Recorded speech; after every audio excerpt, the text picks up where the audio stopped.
Okay भैया आपका हो गया। लाइव कर दो। ठीक है। सही है। अलंकार सर, आज बांदा आए हैं आप, क्या बांदा आने का उद्देश्य? जैसा कि हम लोगों ने बताया था कि देश में जो विभाजनकारी जो ताकतें हैं, अब उनसे लड़ने के लिए राजनीतिक विकल्प के रूप में हम सबको स्थापित होना पड़ेगा। तो राष्ट्रीय अधिकार मोर्चा तो अब देश में स्थापित हो रहा है, प्रदेश में स्थापित हो रहा है। बांदा में ही हमारा जो पूरा संगठन का विस्तार हुआ है और इसी क्रम में आज यहाँ बांदा में आए हुए हैं। जो यूजीसी रेगुलेशन 2026 और जो SC/ST एक्ट इस तरीके से हमारे सनातन समाज पर लगाया गया और जो ब्राह्मणों की जो बटुक शिष्यों की जो चोटी खींचकर ब्राह्मणों का जो संस्कृति का, सनातन संस्कृति का अपमान किया गया, तो उसी से लड़ने के लिए और जिस तरीके की जो विचारधारा है अब वो पूरी तरीके से सामान्य वर्ग और सनातन वर्ग उनके विरोधी हो चुकी है। इससे हमें सबको आगे आकर लड़ना पड़ेगा। इसी क्रम में हम लोग पूरे देश में, प्रदेश में भ्रमण कर रहे हैं।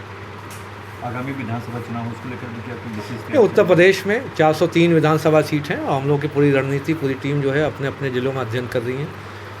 जहाँ पे भी हम लोगों को लगेगा कि हम लोग मजबूत हैं, हम लोग अकेले चुनाव लड़ेंगे और यदि लगता है जो हमारे जो सामान्य वर्ग, सनातनी वर्ग है, उसके हितों का जो भी ख्याल रखेगा उसके साथ हम लोग कोलैबोरेशन मोड में भी रहेंगे। हम लोग 403 पे हम लोग का प्रतिनिधित्व हर जगह से रहेगा चुनावी माहौल में। वर्तमान जो सरकार वो कहती है हम सवर्णों के लिए काम करते हैं, उनके हित में काम कर रहे हैं, ऐसा लगता है आपको? नहीं, ये सरकार सनातन विरोधी है। 2018 में SC/ST एक्ट में एक महत्वपूर्ण निर्णय आया था सुभाष काशीनाथ महाजन वर्सेस स्टेट ऑफ महाराष्ट्र 2018 में।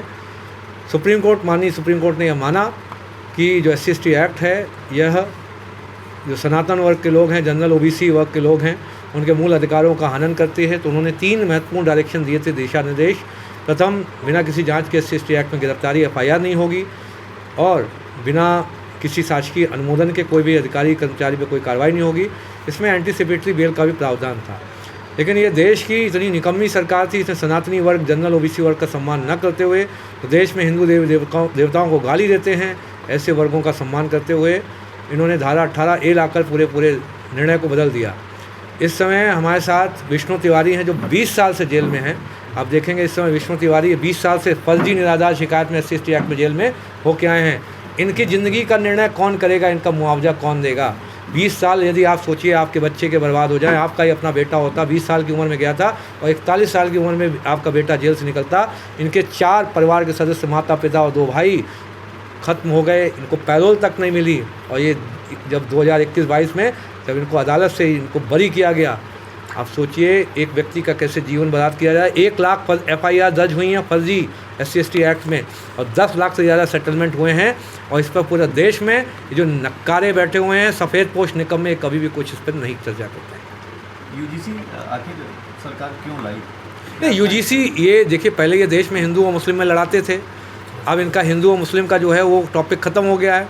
उस पर अब इनको ज़्यादा लेवरेज मिल नहीं रहा जो इसमें इनको लाभ मिलना चाहिए, चुनावी लाभ। तो अब ये चाहते हैं कि देश में, क्योंकि जैसे ही सत्ता से बाहर होंगे इनके विभिन्न तरीके से जो भ्रष्टाचार हैं वो इनके पकड़े जाएंगे, पूरा देश इनको पूछेगा। तो अब किसी भी तरीके से देश में समाज को बहकाओ, जो भी हिंदू समाज को किसी तरीके से तोड़ो, जनरल OBC SC/ST को आपस में लड़ाओ। तो ये इसीलिए अपने जो जितने भी इनके जो भ्रष्टाचार है, अभी आप देखिए जल जीवन मिशन में हर जगह पानी की टंकी टूट रही है, गिर रही है, ख़राब हो रही है। अलग अलग तरीके से आप देखिए भ्रष्टाचार का शिकायतें आनी, कहीं 127 करोड़ का वो किसी पे फाइन लगाया, शामली में काफ़ी भ्रष्टाचार पकड़ा गया। तो ये सब भ्रष्टाचार पकड़ा ना जाए इसलिए ऐसे इनका जो है देश में विभाजनकारी कानून लाया गया। ये लोग तो कहते हैं हम जीरो टॉलरेंस के रूप में काम कर रहे हैं। ये जीरो टॉलरेंस, आप सोचिए जल जीवन मिशन, आप जानते नहीं कि आप सब लोग तो जानते हैं, पहली टंकी ने सुसाइड किया था लखीमपुर खीरी में। सोचिए विषय आया था, आप पत्रकार बंधुओं ने बहुत अच्छा शीर्षक लिखा कि जैसे ही पानी की टंकी में पानी भरा उसने सुसाइड कर लिया, वो टंकी गिर गई भर भरा के। ऐसे ही 10 20 50 टंकियाँ गिर चुकी हैं, लीकेज हो रहा है। आप सब जानते हैं, ग्राम प्रधानों से अगर रिपोर्ट लेंगे तो हमें लगता है 30-40% टंकियाँ जो हैं उस पर पैसा निकल भी गया, वहाँ कोई निर्माण भी नहीं हुआ, पैसा पूरा निकल चुका है। आप कई जनपदों में गए, बैठक कर रहे हैं, कि किस तरीके से लोगों को रिस्पॉन्स? नहीं, देश, मैं कह रहा हूँ उत्तर प्रदेश में राष्ट्रीय अधिकार मोर्चा सरकार बनाने जा रहा है 2027 में। बजरंगबली साथ में अब चल रहे हैं। तुम्हारा देश का 50% जो है, 50% कोर वोटर हट चुका है। कोर वोटर हटने का मतलब होता है वो पार्टी कोलैप्स हो चुकी है। अब सिर्फ इनके चाटुकार लोग बचे हुए हैं, दलाल प्रवृत्ति के लोग बचे हुए हैं जो अपना हित साधने के लिए किसी भी तरीके से जा सकते हैं। ये आपके बच्चों के लिए कोई भी नरसंहार करने का कोई भी कानून बना लेंगे और ये एक भी आदमी नहीं बोलेगा। बताइए पूरे देश में, पूरे प्रदेश में किसी एक व्यक्ति ने यूजीसी रेगुलेशन या SC/ST एक्ट पे, या जो ब्राह्मणों की जो बटुक शिष्यों की चोटी खींचने वाली घटना हुई थी, किसी ने भी एक प्रश्न पूछा हो सरकार से? नहीं पूछेंगे, क्योंकि ये आपके नहीं है, ये कॉर्पोरेट कंपनी के बंधुआ मजदूरों के रूप में काम करते हैं। पता नहीं क्यों इनमें इतना सा ज़मीन नहीं है। ये जितने भी लोग जो हैं, जो अभी बच्चों का नरसंहार करने का जो कानून ला रहे हैं, ये अपने कुल के कलंक हैं। राष्ट्रीय अधिकार मोर्चा केवल ब्राह्मणों की ही? राष्ट्रीय अधिकार मोर्चा देखिए संवैधानिक व्यवस्था को सम्मान करते हुए, क्योंकि अब ये कभी ये नहीं पूछते हैं आप लोग कि जो समाजवादी पार्टी को कभी आपने यादवों की पार्टी नहीं पूछते, तो यहाँ यदि किसी ब्राह्मण ने पार्टी का स्थापना करी है तो ये सब लोग इसीलिए सीधे यही जातिवाद है। यदि ब्राह्मण ने कुछ काम कर दिया उसे ब्राह्मण से एसोसिएट करते हैं, कोई ना कोई तो काम करेगा। क्या मायावती जी का बोलते हैं जाटवों की पार्टी है?